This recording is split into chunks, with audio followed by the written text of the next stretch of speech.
Ibrahim Traore is a symbol, and a symbol is part of the system. So what young people must realize that success is not an individual achievement. You achieve because you are part of a team.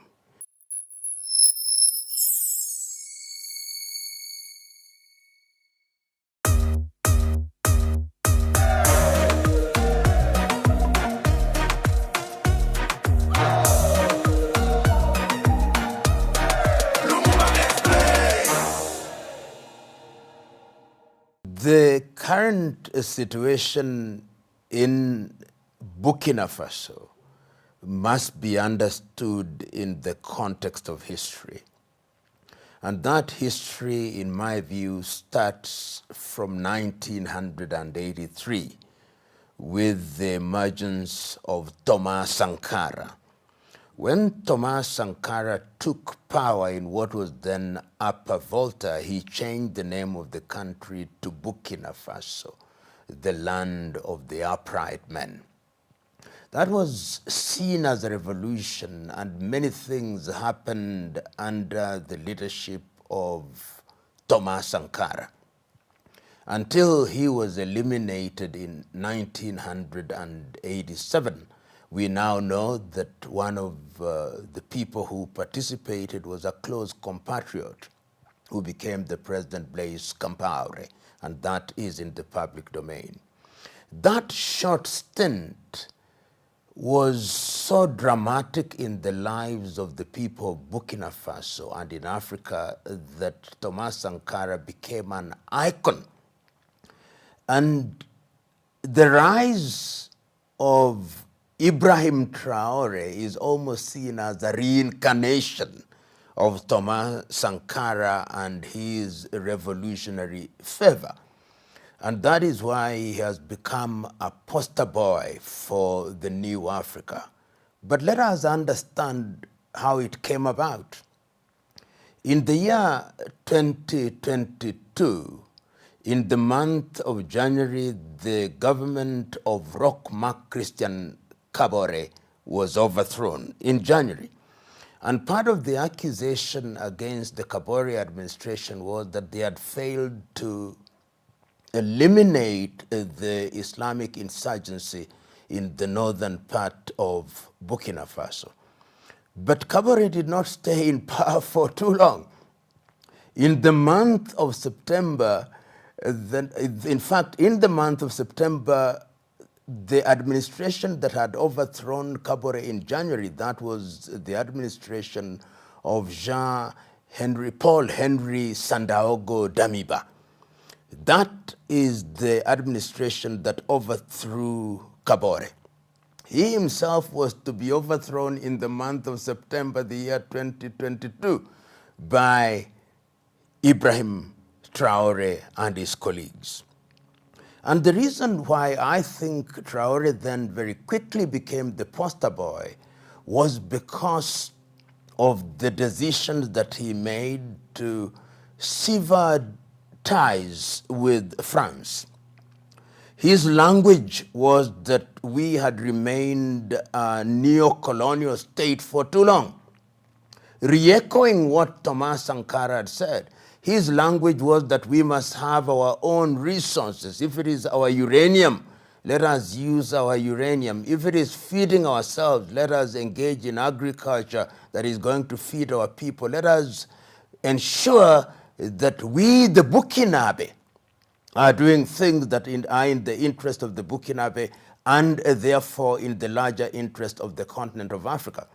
And it also came at a time when there is general disillusionment with the ballot. Africans had been persuaded, particularly after the collapse of the Berlin Wall, that this thing called democracy as defined by the West was the alpha and omega of good governance. You had to have multi-party politics, you had to have periodic elections, and people went to the ballot. In many cases, the ballot was not very useful because the vote was stolen.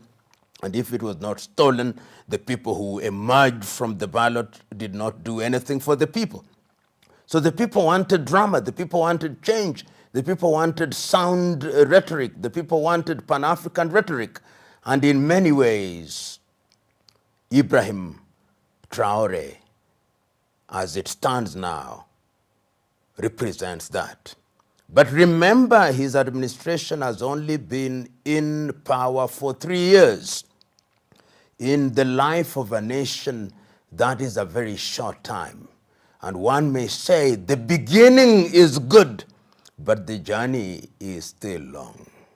Once again, when one continues that conversation, I want us to remember that in the year 2014, in Malabo, in Equatorial Guinea, African heads of states and government came up with the Malabo Protocol that outlawed unconstitutional changes of power.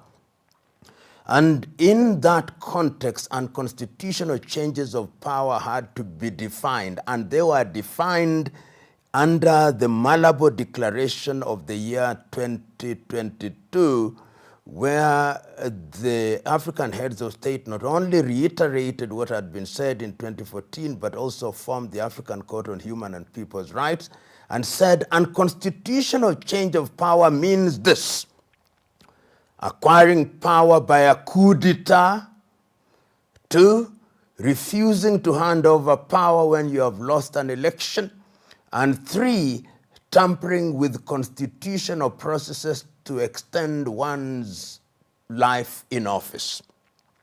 So to the outside world, to your typical African leader, including the African Union, the rise to power of Ibrahim Traore is seen as unconstitutional change of power and rise to power. And that is why Burkina Faso, alongside Niger and Mali, have been suspended from the activities of the African Union. Why then are the people of Africa celebrating those who have acquired power in what other African leaders are calling unconstitutional change of power? Why is it that people who are described by the Western media and by African media as leading military juntas have become so unpopular? The reason is not far to seek. They have seen the so-called democratically elected leaders in different parts of Africa. They are corrupt. Some of them are murderous, and some of them are plain anti-people because they don't do that which is in the interest of the people. The people of Africa have seen how people who are in power retain and extend their stay in power for unnecessarily long when they are delivering nothing. And Ibrahim Traore's administration presents a hope, presents in the view of particularly young Africans a light at the end of the tunnel.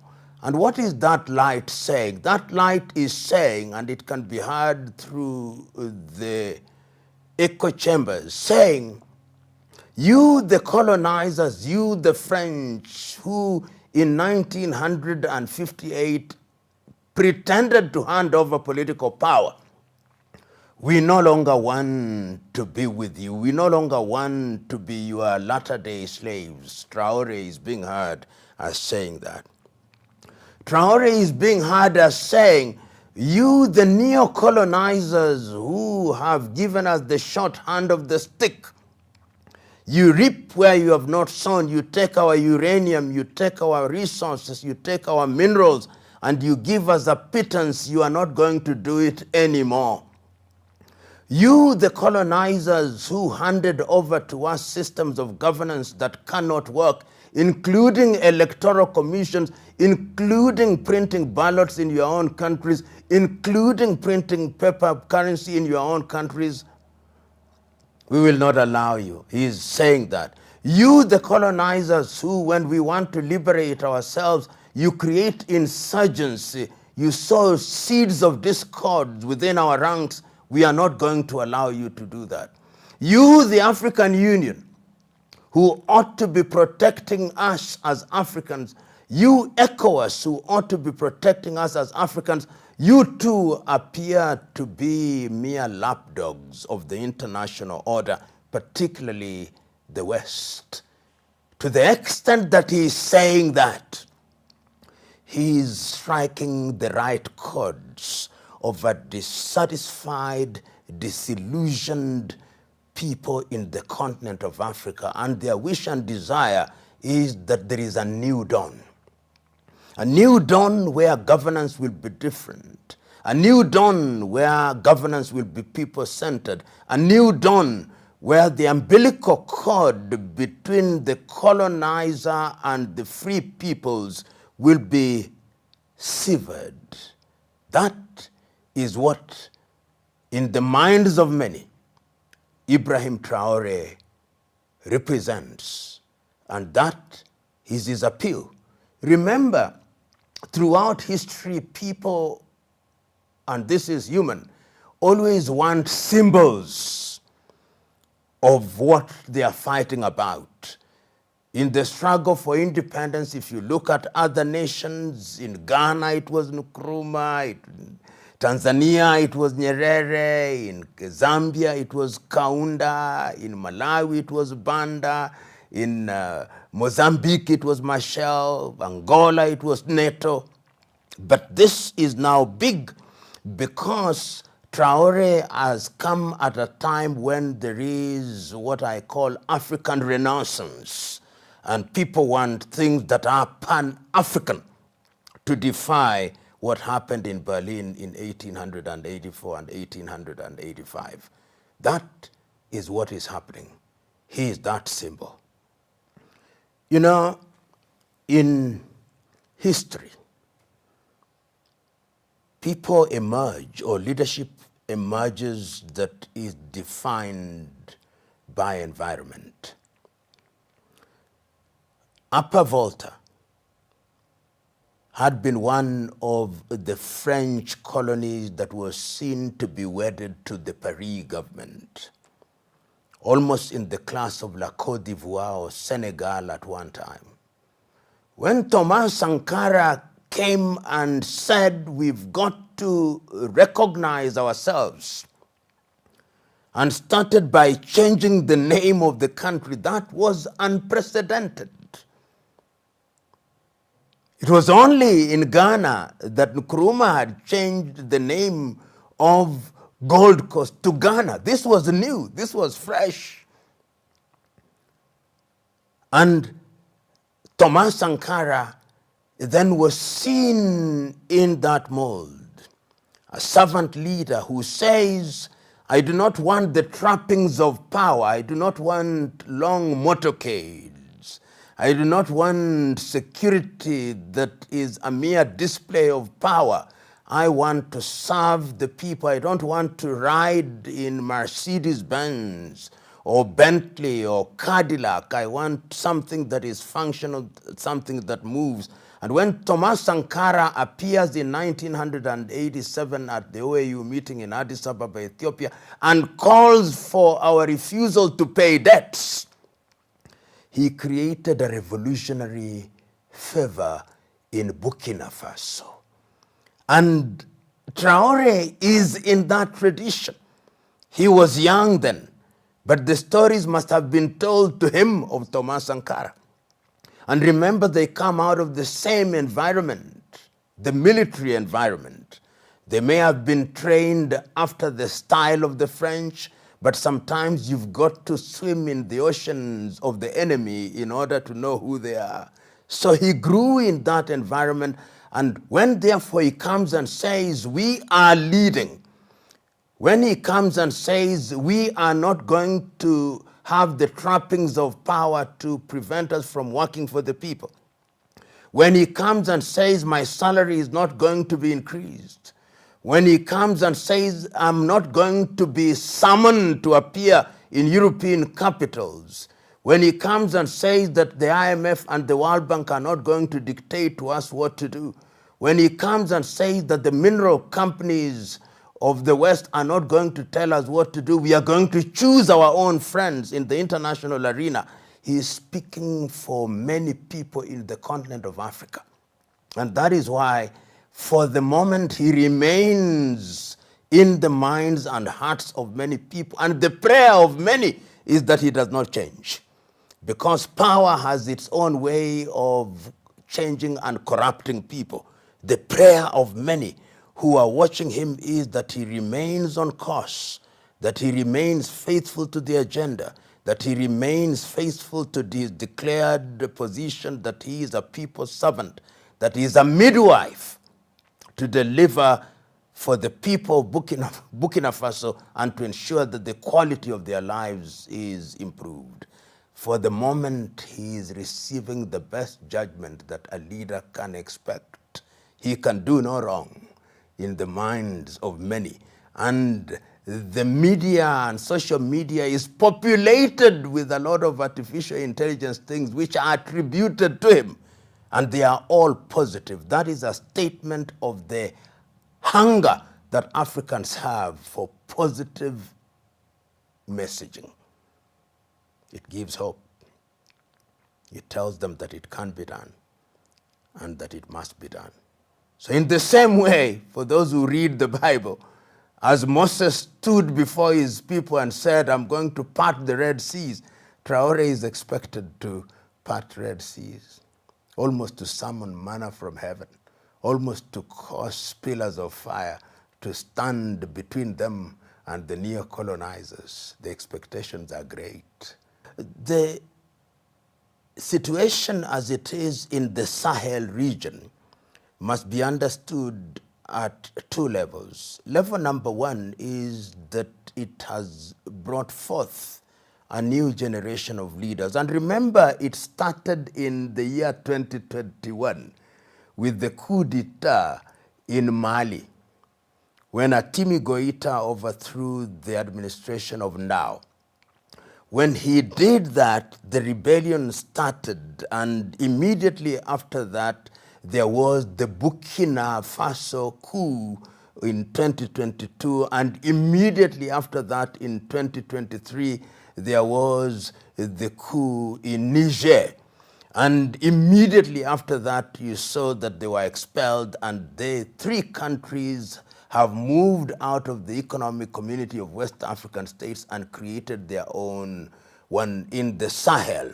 And remember that that region is also infested by insurgencies who we think are also manufactured by the former colonizer France. Remember that that region has said we are having one currency. Remember they've said that we are allowing free movement of people. Remember that they are removing tariff and non-tariff barriers. Remember that the French have also ensured that their kin and kith in the West are hostile to those administrations and, of course, by extension, hostile to Burkina Faso. Remember that they were exploiting the uranium. Remember they were exploiting their minerals. Remember that they saw these as satellite states. And it is for that reason why Russia became attractive as a trusted ally. And many in the West sometimes don't understand why Russia is attractive as an alternative to the Western countries. The history is long, but let us cut it short. Russia was not a colonizer. Despite attempts by some Western historians to say that they attempted to colonize in Africa, they did not. So there is no colony of Russia. And even when the Soviet Union existed prior to the collapse of the Soviet Union in 1989, and we use the word Russia as if it was the same as the Soviet Union. At least that is what happened in many parts of Africa. And what did they do? They were seen in the early days to be positive supporters of African initiatives. In Egypt, during the administration of Gamal Abdel Nasser, when the West had refused to build the Aswan High Dam, it is the Russians who came. In Ghana, The Russians were friendly to Kwame Nkrumah, of course, then a Soviet Union. In the Democratic Republic of Congo, when the UN had refused and or failed to come in aid of Patrice Emery Lumumba, it is the Russians who are called, and then Lumumba was called a communist. So the Russians were also present in Angola to support NATO. They were present in Mozambique to support Mondlane and Machel. They were present in Zimbabwe to support Nkomo and Mugabe. They were present to support the African National Congress in South Africa. Their presence in Africa has been seen as positive, and they have been seen as a friend who does not want to humiliate and dominate.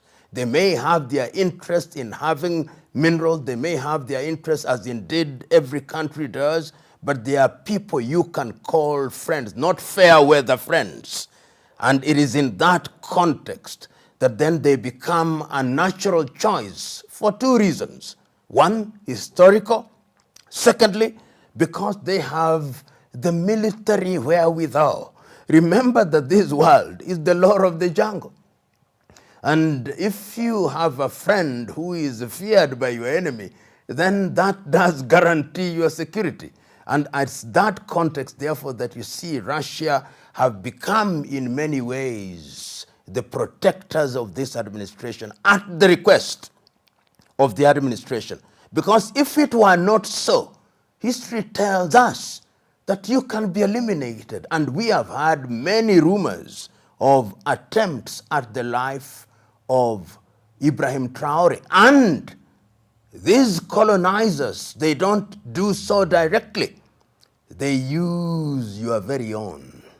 They create fifth columnists within your very own system. And if you had any doubt, how did they eliminate Thomas Isidore Noel Sankara?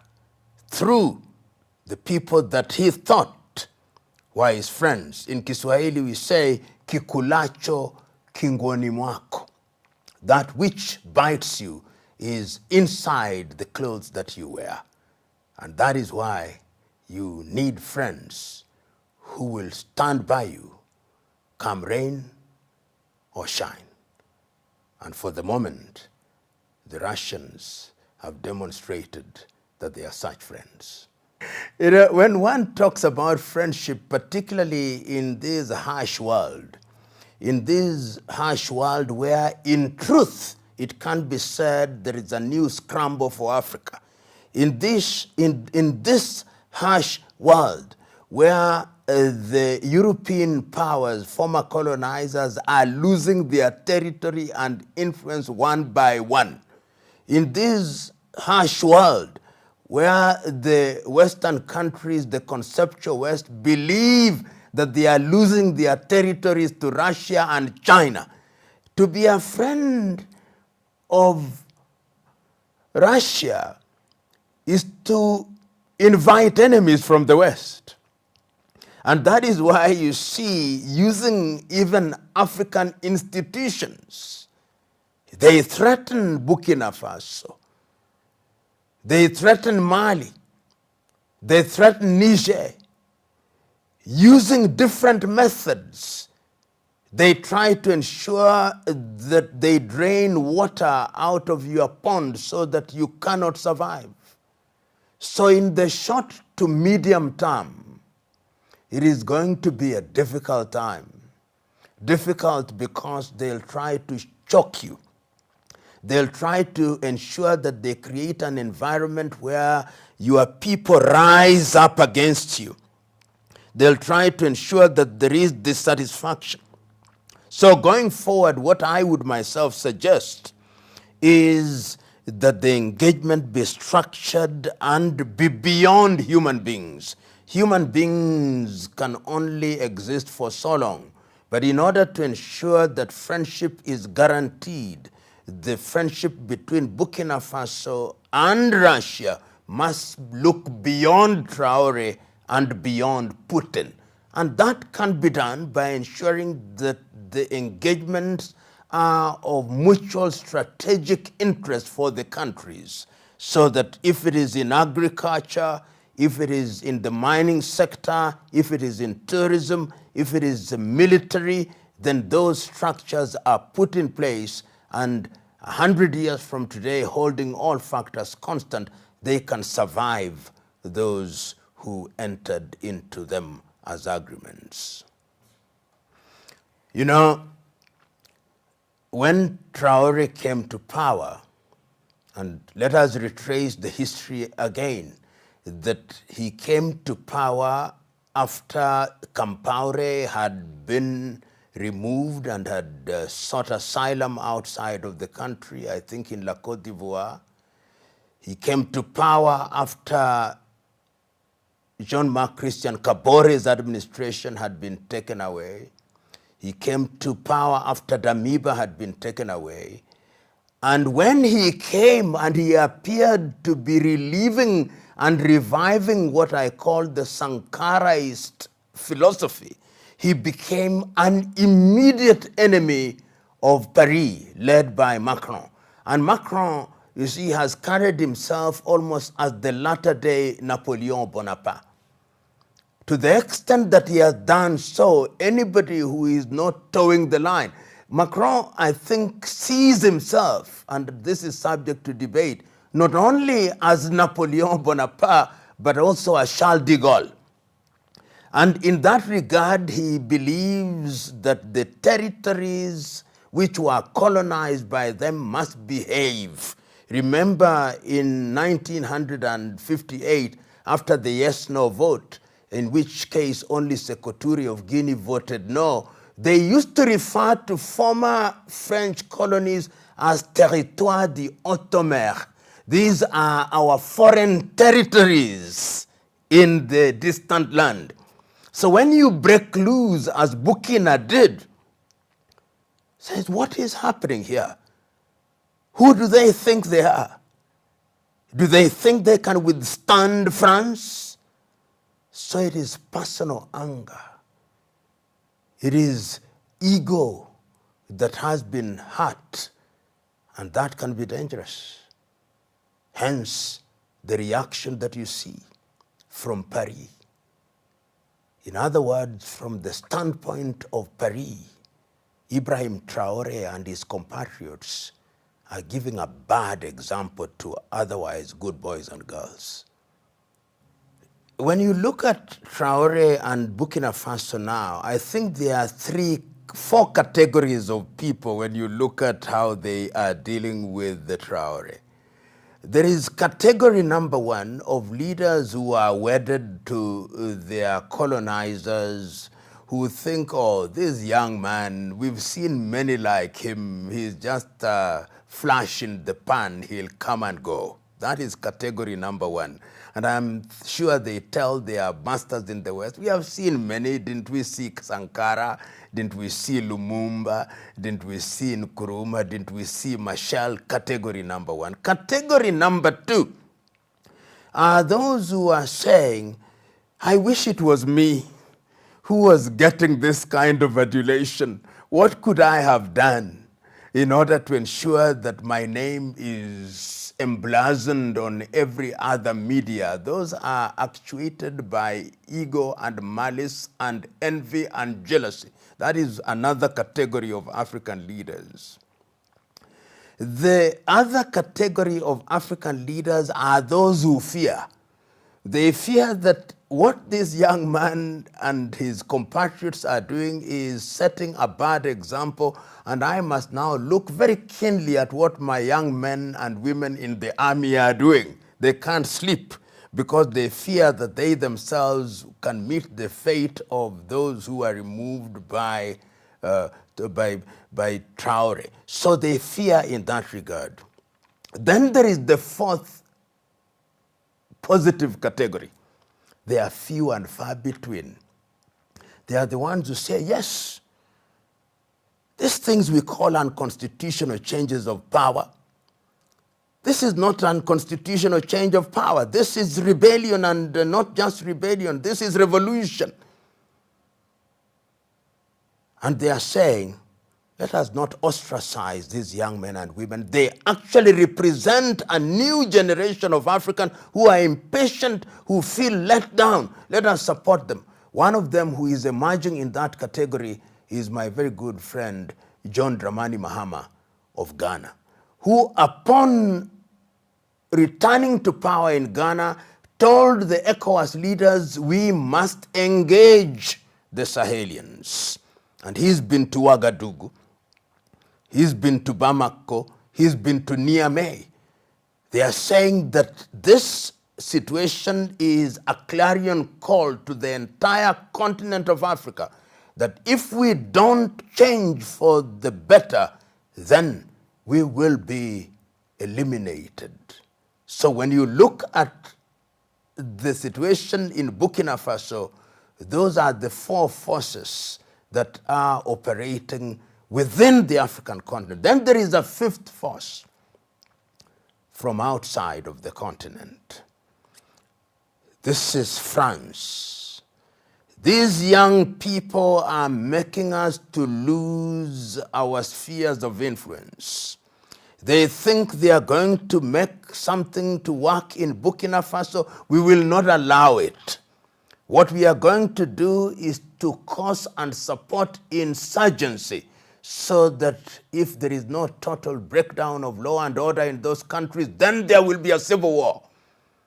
And I can tell you, they are doing everything in their power, covertly and overtly, to undermine those administrations.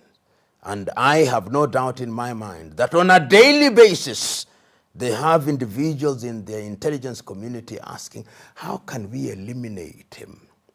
Can we eliminate him by poisoning his toothpaste like we tried before with other people? What do we use?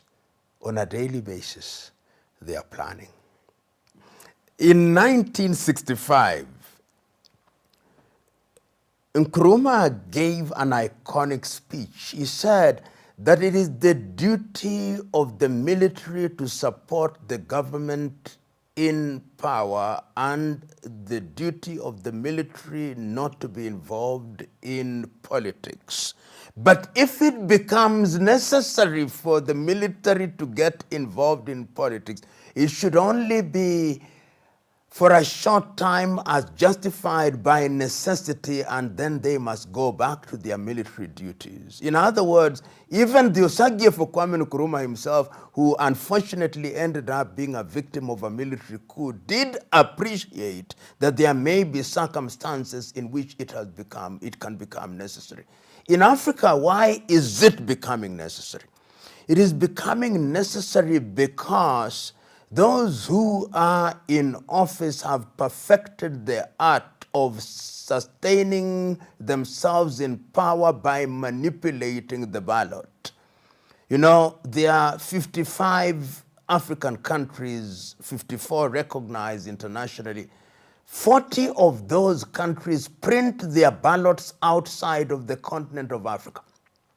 And there is evidence in the cases of some of these countries that ballots are actually pre-marked in favor of certain candidates. So you can wake up all you want very early in the morning. But as was said by one leader many years ago, it is not those who vote that matter, but those who count the votes. So today, you walk across Africa and you hear young people saying, what is the purpose of voting anyway? The result is predetermined. And these individuals, once they get into power, what is their greatest claim to fame? They are thieves, they are liars, they are murderers. So people are becoming helpless. And it is in this context when an enlightened or a group of enlightened individuals in the armed forces then seize power through the barrel of the gun, then they get the people's support, because the people say, we don't like these individuals and therefore we are not going to listen to these individuals who say that power has been seized unconstitutionally.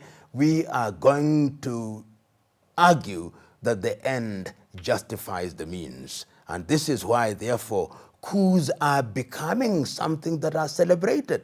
That is why there were people dancing in the streets of Niamey. That is why there were people dancing in the streets of Bamako. That's why there were people dancing in the streets of Libreville. That is why there were people dancing in the streets of Ouagadougou. And I'm sure there are many more in different African countries waiting to dance and asking themselves, when will an enlightened group of men and women emerge in our country to save us from the clutches of these megalomaniacs who have succeeded in manipulating the ballot. Burkina Faso has tried to achieve many things, but I also want us to contextualize Burkina Faso. The Burkina Faso economy is a small economy. Its GDP at very best is just slightly over 20 billion United States dollars. That is a small economy. But as the saying goes, you cut your coat according to your cloth. And what the administration of Traore has tried to do is, number one, to restore people's confidence and pride and esteem. That must never be forgotten, that people simply want to live free. They don't want to feel that they are enslaved or they are slaves of anybody. I think that has been done, giving meaning to the name of the country, the Burkina Faso, the land of the upright man. Number two, they have identified key areas that touch society. And therefore you see very deliberate focus on agriculture. Deliberate focus, not that they want to mechanize their agriculture in a dramatic way, but ensuring that household situation is proper, that people can have food and grow food that will feed themselves. That, I think, we see that there is quite some investment in agriculture, and attempts actually are being made to even mechanize agriculture to the extent that it is necessary so that they do not rely on importation from food. That is also happening.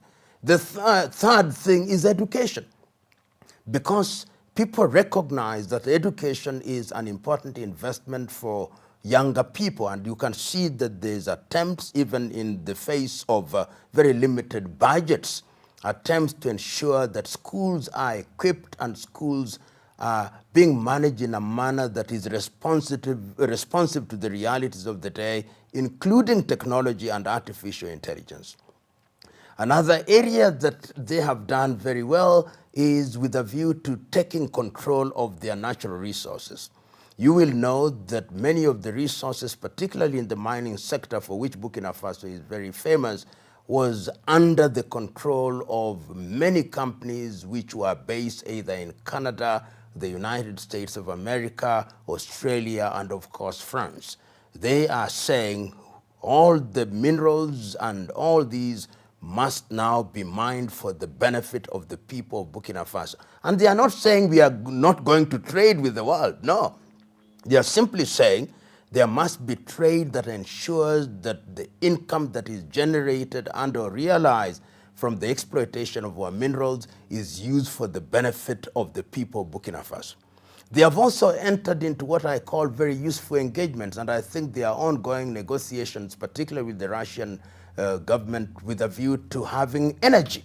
And I think that in itself is useful in terms of transferring technology, so that some of the seeds or rather the fruits of the seed that are being sown today will only germinate after a short while.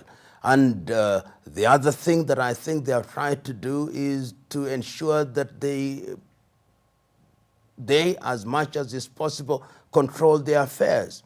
The decision to have a passport that is printed and covers the 3 Sahelian countries of Burkina, of Mali, and of course Niger is a good thing. Having a currency that is not pegged on France, CFA franc, I think it is a good thing. Having a military that is focused on the people's plight is important. In eliminating institutions which are simply parasitic upon the population is also a good thing. This is the era and the period of disruption.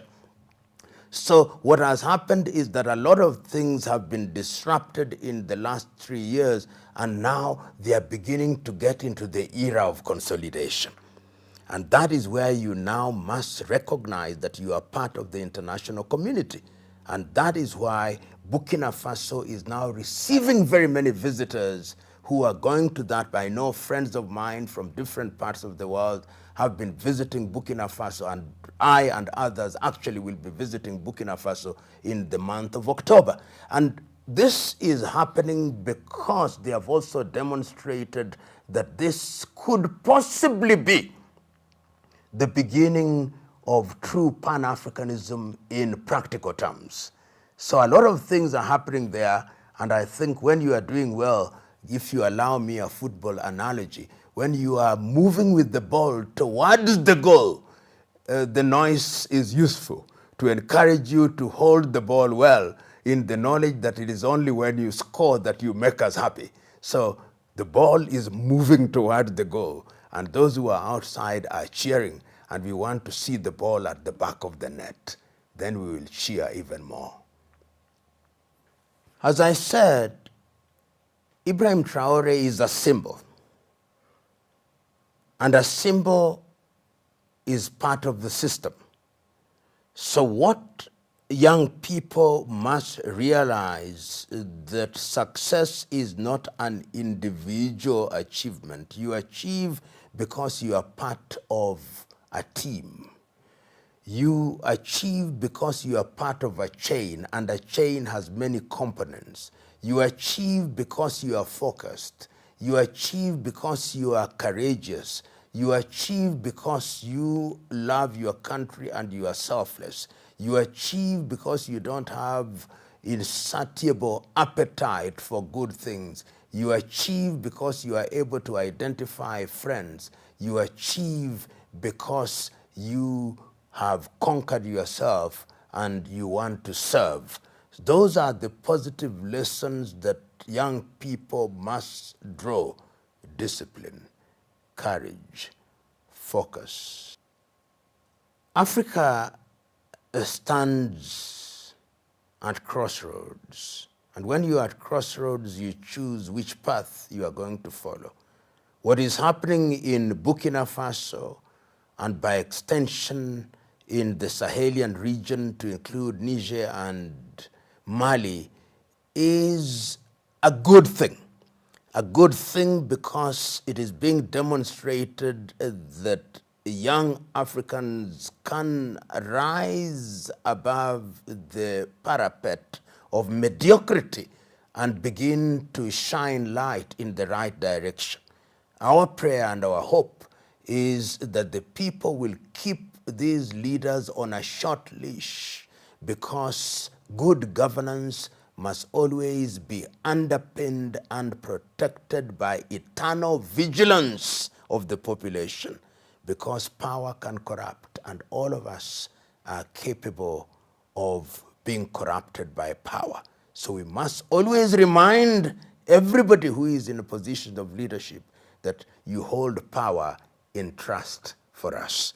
And that is why we must remind Traore, remind Atimi Goita, remind Shani that you are there, but you are merely the arrow's head. The arrow's head without the tail cannot move.